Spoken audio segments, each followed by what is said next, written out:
Sa mga gustong bumili ng Saint Benedict na ring,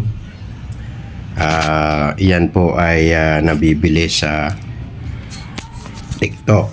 Yan po, napakaganda po. At any size meron, basta pang malaki. Yung pang matanda na ha. Yan o.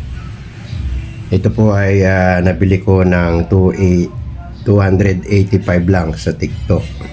COD po ito ha. Yan o. Ganda. Ganda ng pagkaukit. Yan. Sa mga gustong mag-order nito, punta lang po kayo sa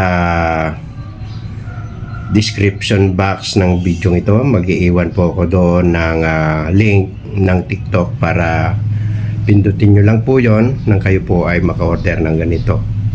Ganda po. Ayan o. Yan. Ganda po ng ukit. At any color meron po. Yan, may silver, may black, may ganito gold. So yon, punta lang po kayo sa description box ng video ito. At may dasal po ito. Ilalagay ko rin yung link noon sa description box ng nito para pag naka-order po kayo at natanggap nyo ay may kopya na po kayo. Pindutin nyo lang yung link. Thank you for watching at follow for more.